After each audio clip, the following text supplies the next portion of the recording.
In the first years of the First Era, a powerful race of elves called the Ayleids, or the Heartland High Elves, ruled central Tamriel with an iron hand. The high and haughty Ayleids relied on their patrons, the treacherous Daedra lords, to provide armies of Daedra and dead spirits. With these fearless magical armies, the Ayleids preyed without mercy upon the young races of men, slaughtering or enslaving them at their whim. Akatosh, looking with pity upon the plight of men, drew from his breast a burning handful of his heart's blood and gave it into Alessia's hand, saying, "This shall also be a token to you and our joint blood and pledged faith. So long as you and your descendants shall wear the Amulet of Kings, then shall this dragon fire burn, an eternal flame, as a sign to all men and gods of our faithfulness. So long as the dragon fires shall burn to you and to all generations, I swear that my heart's blood shall hold fast the gates of Oblivion." As quoted by Wenengris Monhona and an unknown author. The Amulet of Kings is one of the most recognizable pieces of jewelry in Tamriel, alongside the Moon and Star Ring and the Necromancer's Amulet. And, much like the other two, it is no mere pendant used to flaunt wealth and symbolize noble bloodlines. The Amulet of Kings is an artifact supposedly gifted to mortals by a divine, the divine, chief of the Aedric pantheon, Akatosh himself. Aside from its abilities to keep the realm of Mundus safe from a Daedric invasion, as stated previously, the Amulet of Kings can only be worn by those with Sosodov, dragon blood burning strongly within them. Anyone who wraps it around his or her neck without bearing Akatosh's gift of Aedric Ichor is immediately rejected by the pendant, which slips off promptly. These claims were treated as factual until the leader of the Mythic Dawn and the worshipper of Mihrunes Dagon, Mankar Camoran, entered the scene. Drem Yol Lok, Zuris Valbo, and welcome to my study here in the serene city of Chorrol, which in turn is situated in the breathtaking Great Forest region of Cyrodiil.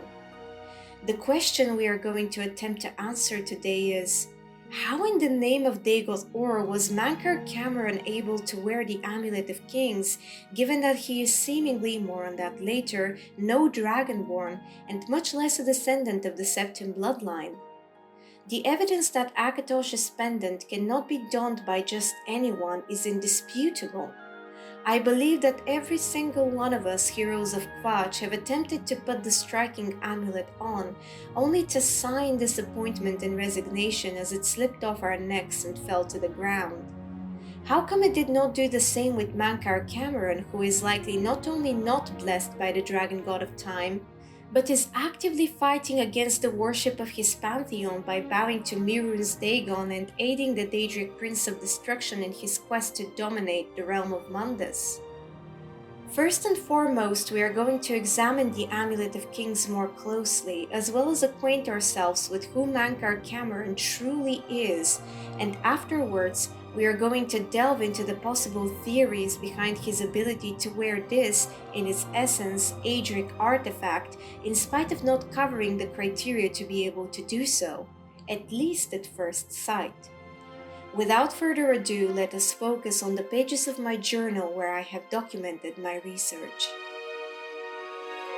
Before delving into the Amulet of Kings' origins, of which there are conflicting reports, let us first turn our attention to its appearance. Aside from the red diamond situated in its center, the golden pendant is adorned by 8 smaller gemstones circling the Sakon Bri, the Crimson Beauty, and they represent the 8 divines in the original Cyrodiilic pantheon, whose founder is Saint, then Queen, Alessia. The most important component of the amulet, nonetheless, is the red diamond, which, according to most sources, is the Kim El Adabal, a huge soul gem of Ayleid origins, on whose name we shall focus on by the end. Aside from the popular speculation that Akatosh drew Sos, blood, from his own heart to forge the red gem, there is another, a famous Second Era song to be more precise, according to which it is a crystallized drop of blood from the heart of Lorcan which fell through Tamriel and right into an Ayleid well. As the magics of the Wild Elves' creation and the dead deity Zykor merged, the Ayleids crafted from this fusion the Kim El Adabal, the Great Red Diamond.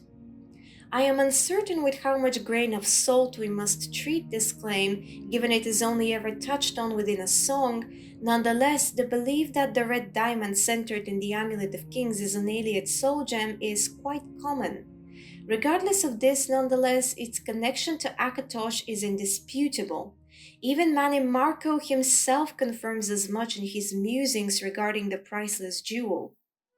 The Amulet of the Kings of Glory, pendant of the red diamond Kim El Adabal, Ayleid relic of divine investiture. Whatever myths exist concerning its creation, this much is fact. As a vessel of Akatosh's will, it is tied to him in a very real way. The ineffable proof of the Amulet of Kings' strong connection to the dragon god of time is presented not only by the dragon fires in the Temple of the One, which keep Aedric forces at bay, but by Martin Septim's transformation into an avatar of Akatosh as soon as he shatters the red diamond. It is thanks to this forced divine intervention that Myrun's Dagon was banished back to the Deadlands and the Oblivion crisis was finally ended. Aside from the arcane capabilities of the amulet mentioned thus far, it is said the jewel was also a strong tool for divination. During an emperor's coronation, his soul was supposedly engraved in the red diamond. This way, the spirit of every emperor would form an oversoul that could offer counsel to these rulers' successors. The claim that the Kim El Adabal is a type of soul gem ties very well into this. Nonetheless, if the red diamond is one indeed, it is a rather unique soul gem, given that there is no evidence of it being connected to the soul cairn, the ideal master's realm of oblivion, in any possible way, which makes sense considering its powerful bond with Akatosh. It is safe to assume that the souls of Dragonborn emperors go directly to Aetherius, to their patron divine after the death of their Jor Kopranne, their mortal bodies. The red diamond does not trap their souls within itself the way that a regular soul gem would, but rather allows them to communicate with their living descendants and fuel the divine power needed to keep the dragon fires alight in the Temple of the One. Now that we have covered the Amulet of Kings' most important attributes, let us investigate the creator and leader of the Mythic Dawn cult and the second most dangerous adversary we faced during the Oblivion crisis, and namely, Mankar Camoran. Not much is known about him in explicit detail, aside from the fact that he is seemingly, and we will get to that very shortly, a high elf who is quite well versed in the arcane arts, the creator and leader of the Mythic Dawn cult, the author of commentaries on the Mysterium Xarxes, also known as Mythic Dawn commentaries, and his parentage. And that he appears to not know much of other Daedric princes aside from Myrun's Dagon, given how he connects various realms of oblivion to an incorrect sovereign as he taunts the hero of Kvatch in his paradise shortly before we put an end to his life. Many are their names and the names of their masters. The cold harbor of Meridia, Periite's quagmire, the 10 moon shadows of Mythala, and... Let us now turn our attention to his parents. Mankar is the illegitimate son of Mankar Camoran and his Bosmer mistress Qalis. Mankar Camoran, also known as Camoran the Usurper, the Heart King, and Haemon Heart King, was a claimant of the throne in Valenwood during the Third Era. I will not go into detail about his story as this is not the focus of our current investigation. I will only mention details about him that connect him to Mankar. To begin, he was a powerful sorcerer who allegedly used armies of Daedra and undead, much like the Ayleids did, to fight his battles, which led to the belief that he was allied with a Daedric prince, similarly to his son. Interestingly enough, his race is ultimately unknown. Nonetheless, there are rumors that he was the offspring of Molag Bal and a Breton woman, and as insane as this sounds, if it is true, it would explain Mankar's ability to resist magic as successfully as one of the Breton race, and something more complex which will come into play later. Other sources state that Heman Camoran was an Altmer, and this makes sense given Mankar's race as we see him in Cyrodiil, and the final possibility is that he was a Bosmer just like his mistress. Nearly nothing is known of qalos aside from the fact that shortly before giving birth to her son, she would scream his name out and often add that he would come and destroy all and that he brings death, as documented in the book The Refugees by Garros Albray. The ones around qalos thought of her words as being nothing more than the ramblings of a woman delirious with fever, but as it so happens, her pained wails were quite correct. This could imply qalos had an affinity for magic as well, quite possibly being a seer, or in the very least, she received one vision regarding her son's future. He will come and destroy all, or at least attempt to. Or perhaps she was truly just delirious with fever and unknowingly predicted the death and destruction her child would bring upon the world. Therefore, we know that Mankar's mother was most definitely a Bosmer, and his father's race, while ultimately unknown, is likely Altmer. If not, that would mean Mankar Camoran magically changed his race through unknown means. A possible explanation of how he could have done so will be touched on later. Or the game developers thought a Bosmer wouldn't be imposing enough given their inferior height and decided to make Mankar a high elf instead.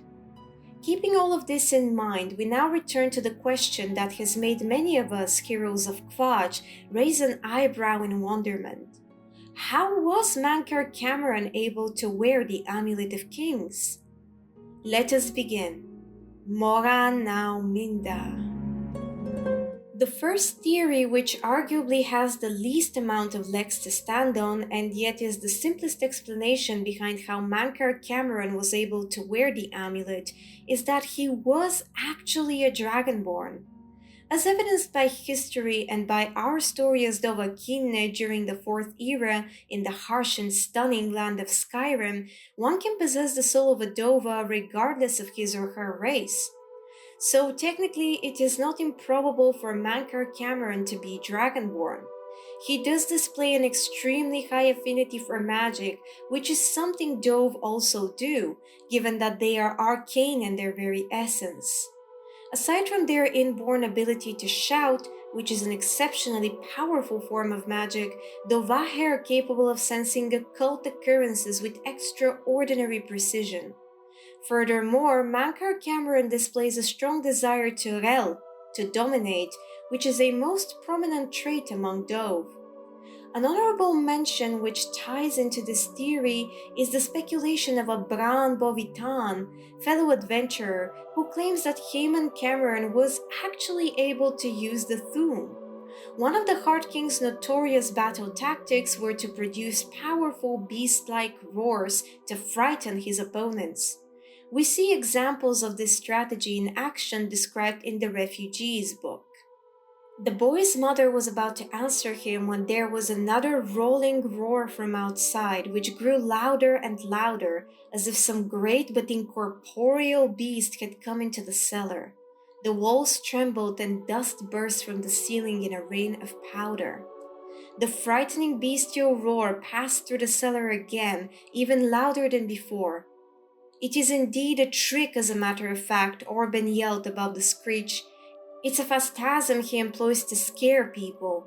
He had to use fear tactics in the beginning when his power was ascending, and he has to fall back on them now for his power is waning." Nonetheless, other adventurers, as well as Orban himself from the book The Refugees, I would argue, countered this speculation by pointing out that imitating beast roars does not equal shouting, and I'm inclined to agree with them. When I first read through The Refugees and the scrolls on the Camoran usurper I have gathered, it did not occur to me to compare his scare tactics to usage of the Thu'um. And I do believe that if Haemon was indeed shouting, this crucial detail regarding his array of abilities would have been pointed out, or in the very least, heavily hinted at. In conclusion, I highly doubt the Heart King was Dragonborn or even one who somehow learned how to use the Thu'um. No Amativ, let us return to the theory itself. That is all of the evidence we can offer to support it, and none of these qualities are restricted to ones with Sosedov. There are numerous acclaimed mages and power-hungry individuals who do not have Fin Dova Sil, the soul of a dragon.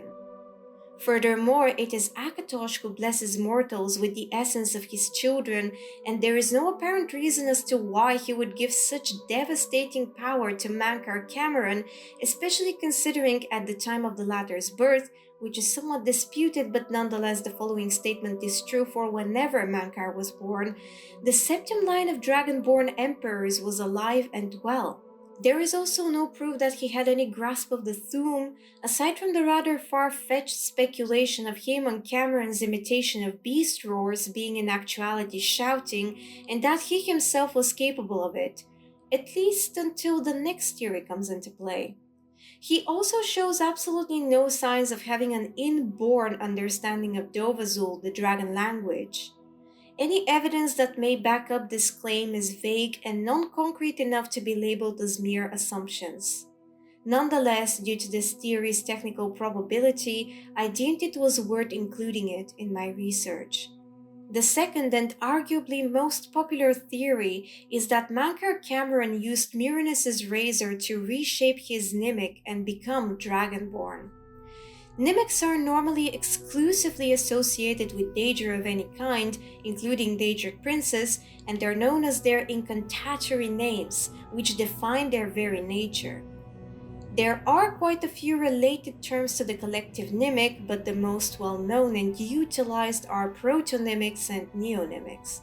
A protonymic is used to describe beings that cannot identify themselves as individuals due to lack of self-awareness, such as Daedra or a clan fear, for instance.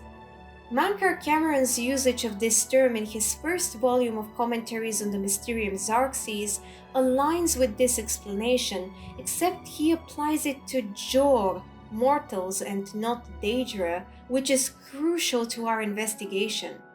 Greetings, novitiate, and no first reassurance. Mankar Camoran was once like you, asleep, unwise, protonymic. We mortals leave the dreaming sleep of birth the same, unmantled, save for the symbiosis with our mothers, thus to practice and thus to reproachment, until finally we might through new eyes leave our hurts without need or fear that she remains behind.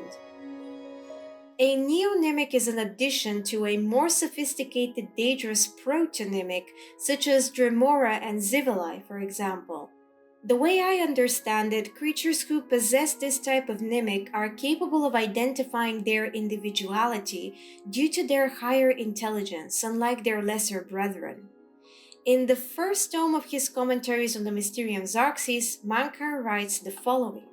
Enter as Lord Dagon has written, come slow and bring 4 keys. Know that then you are royalty, a new breed of destroyer whose garden shall flood with flowers known and unknown, as it was in the Mythic Dawn. Thus shall you return to your first primal wail and yet come out different. It shall this time be Neonymbiosis, master akin to master, whose mother is Miasma. It is unclear what he means by neonymbiosis exactly, but the way I interpret it, I believe it could be a symbiosis between one's protonymic, which everyone comes into the world with if we choose to treat the commentaries as a reliable source, and one's newly acquired neonymic. The translations of these two terms could support this claim, for protonymic means old name and neonymic, new name. Thus shall you return to your first primal wail and yet come out different can be viewed as revisiting the protonymic, the primal, the unsophisticated, the lack of individuality and agency, so that one can undergo a metamorphosis, acquire a new name, a new nymic, and merge these two oxymoronic names together to create a new self.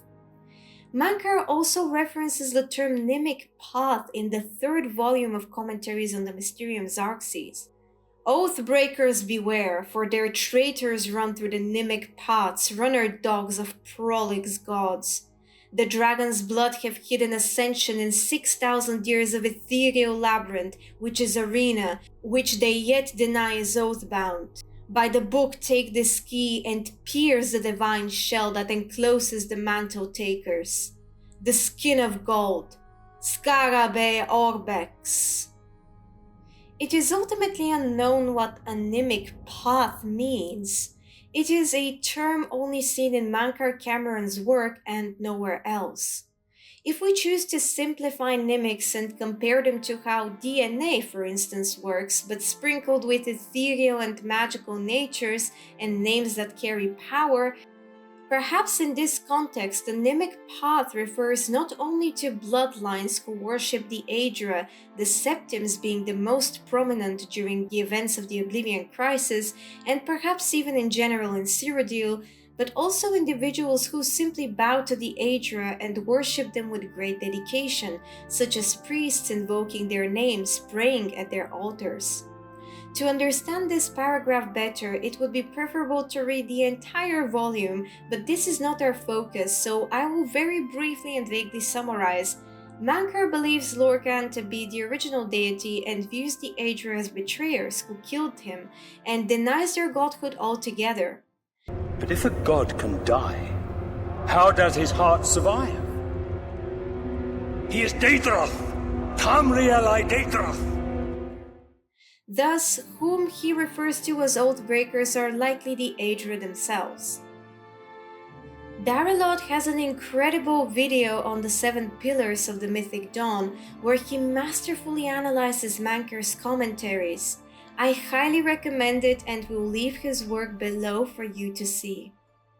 Let us delve even deeper into the topic of nymics with Divate Fear's book on the nature of nymics, for what this Tilvani mage has to say about them is quite relevant to the theory we are currently discussing and will help us understand this obscure and unexplored fragment of lore even better. A Daedra's nymic, or incantatory true name as it is sometimes thought of, is not a mere appellation. A mortal can change their name as easily as donning a new hat. Daedra, however, are defined by their true names. They cannot abandon or change them any more than you could abandon your body or dismiss your consciousness. In fact, even when a Daedra's physical form is utterly annihilated, its nymic endures. This might lead you to think of a nymic as a soul of sorts, but that would be a serious misconception. A mortal soul can easily be moved from one housing to another with some rather elementary magic, and the mortal might choose to change their ways, abandoning old desires and ambitions to take on new ones. A nymic, however, can only be manifested again in its one changeless form.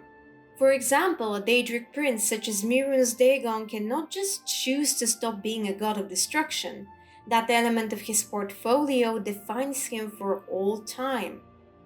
Now, this is where the subject becomes really interesting. With the right sort of magic, you can edit the pattern, alter the nymic, and you alter the Aedra defined by it. A truly capable mage who learns a Daedra's complete nymic could change its loyalties, limit its powers, anchor it into a different physical form, such as an object of some kind, or simply disperse it altogether. If you are interested in learning more about how nymics work, allow me to direct you to Imperial Knowledge's in-depth and thoroughly researched work, Why Daedra Fear Their Own Names, Daedric Nymics Explained, the Elder Scrolls Lore. It certainly helped me understand nymics better. You will find Imperial Knowledge's research below. Num mora now Mankar Camoran. Let us now focus on the leader of the Mythic Dawn. In spite of nymics being almost exclusively associated with daedra of all kinds, according to him, mortals also have nymics, or in the very least, proto-nymics. An interview organized by ZeniMax under the name of Lore Master's episode of Elder Scrolls Online Roleplay seemingly confirms this, to an extent.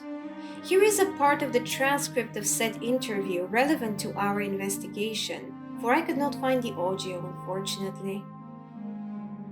Well, I've never been to Valenwood, but I'd caution you against assuming any single or simple answer involved with those reprobates, the Wood Elves. Now, I dare say that most antlers worn by Bosmer are cosmetic and removable, but I myself have met a tree thane who had a magnificent 6-point rag growing right out of his cranium, and it was no prosthetic. Now, he told me he'd had it magically grown upon assuming his title as a symbol of his authority. The spells were sung. Yes, sung by a particular kind of aether priest called a name spinner, and she was able to perceive the tree thane's protonymic and then weave it slightly and then chant a new suffix into it, thus actually changing the tree thane's physical form. Or so he told me, if you want to trust the word of a Bosmer. Now, Lawrence Schick answers as his in-game character, Phrastus of Ellen here, and does not necessarily confirm the information to be entirely true from the point of view of a citizen of Tamriel. Nonetheless, given what we discussed thus far, I do not believe it would be far-fetched for mortals to have, in the very least, protonymics, and I would not label it as an impossibility for powerful mages to be capable of dabbling in nymics, and especially ones who are familiar with the realms of Oblivion and its inhabitants and/or worship a Daedric prince. Given Mankar's capabilities and his loyalty and connection to Mirun's Dagon, I would not be taken aback if he did change his nymic either by extremely complex magics or using Mirunus's razor to reshape himself into a Dragonborn, which would allow him to wear the Amulet of Kings.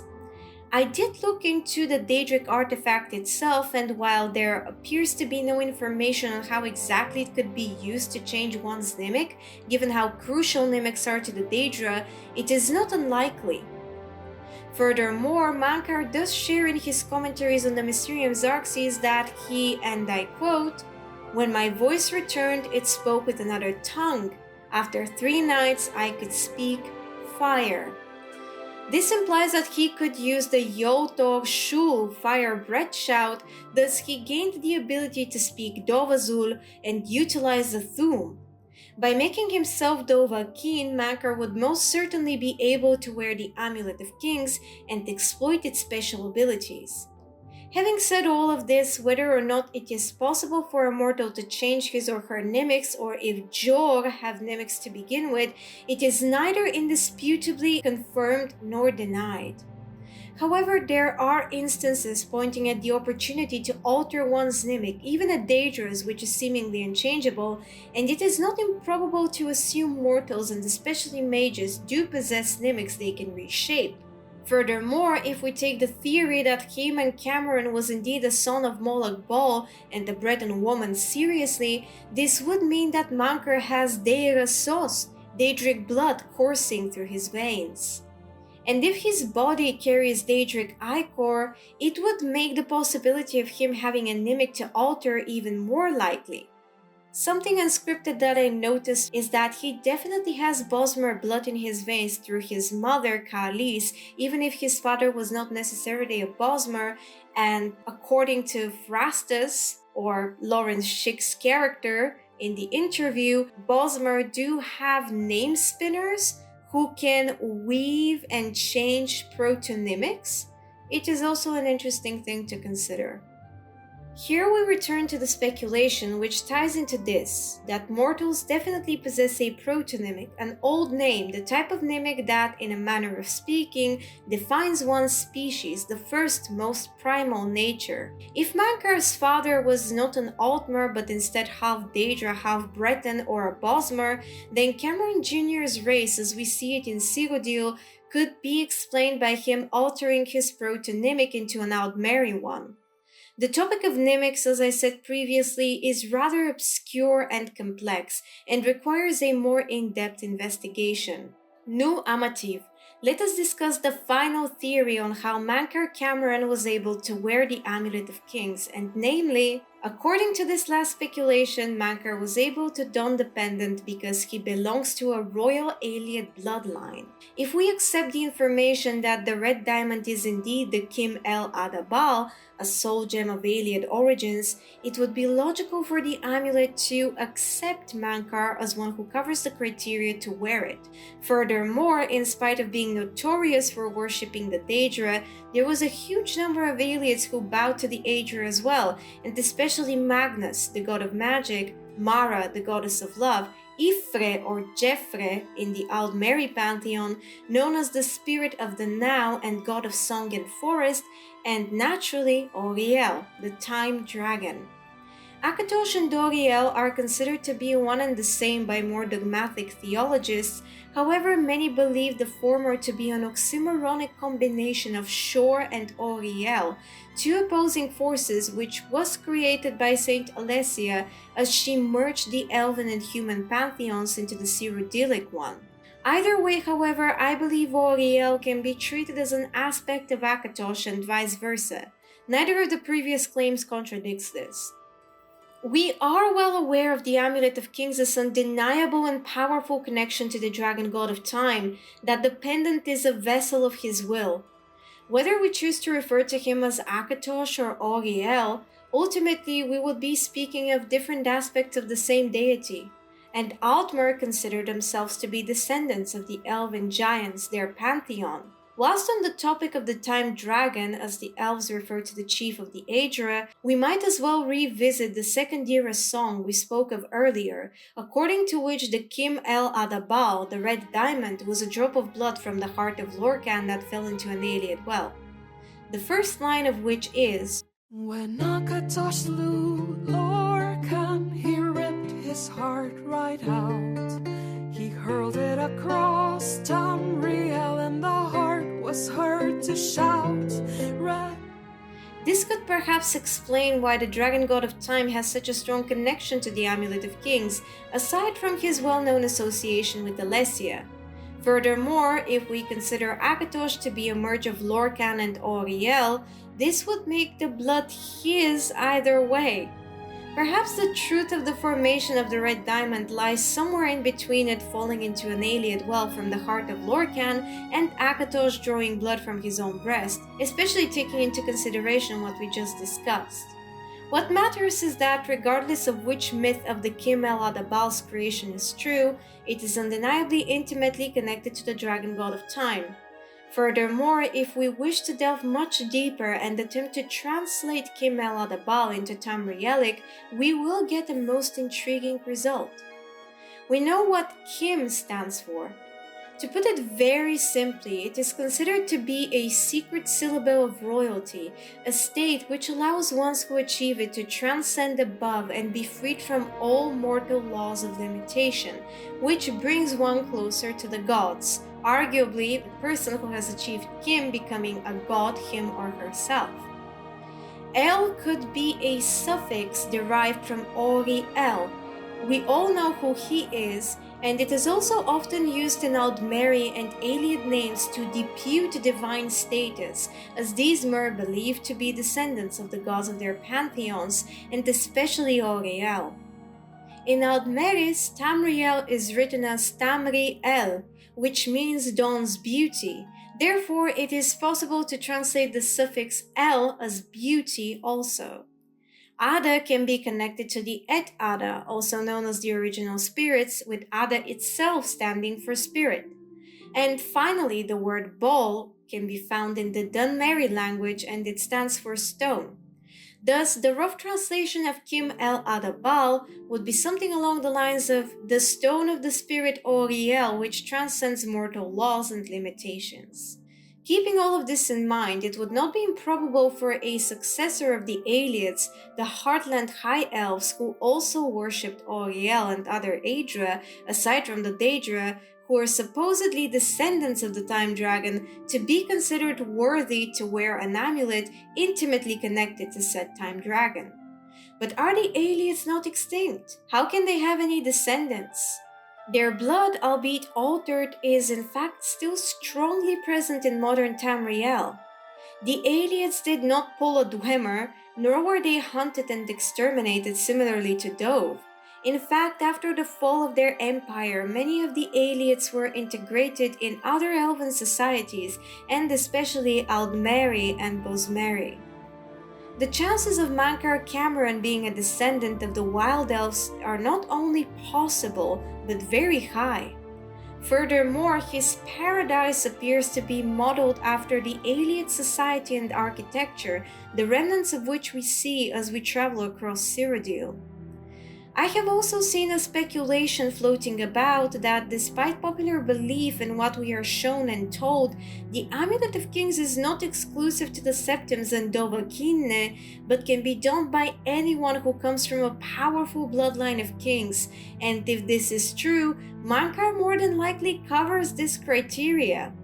But even if it is not, all of what we discussed so far regarding the Kim El Adabal and the pendant's connection to the dragon god of time and the Ayleids, and this partnered with Mankar Camoran's impressive mastery of the arcane arts, I believe the theory that he can wear the amulet because of belonging to an ancient Ayleid bloodline has quite a few legs to stand on, and after all of the discoveries I made, it might have just become my personal favorite.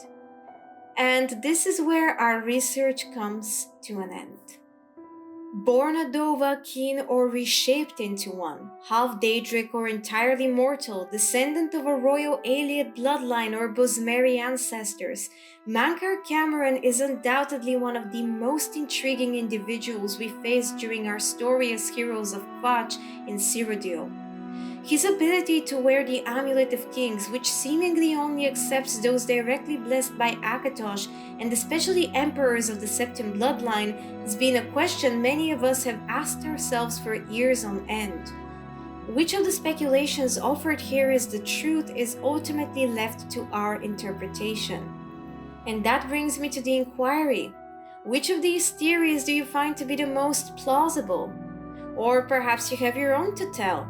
If you do, please do not hesitate to share your personal thoughts with me. As always, it is an utmost honor and pleasure to exchange knowledge with you, Difadonne. Personally, as I briefly said previously, I really grew to adore the theory that Mankar was considered worthy of wearing the amulet due to hailing from a royal Ayleid bloodline, especially because this particular speculation ran much deeper than I could have imagined. Although the assumption that he reshaped his nymic to make himself Dovahkiin is quite intriguing to me as well, and given his commentaries on the Mysterium Xarxes, perhaps even the most likely one. In any case, Unslaad kogaan, thank you all so much for your support of my work. You never fail to motivate me even more to explore the rich and fascinating lore and mysteries written within the Elder Scrolls. I do hope you enjoyed, and I look forward to having you in my study again. But until then, Lok Thum. Blessings of Akatosh upon you, Fadonne.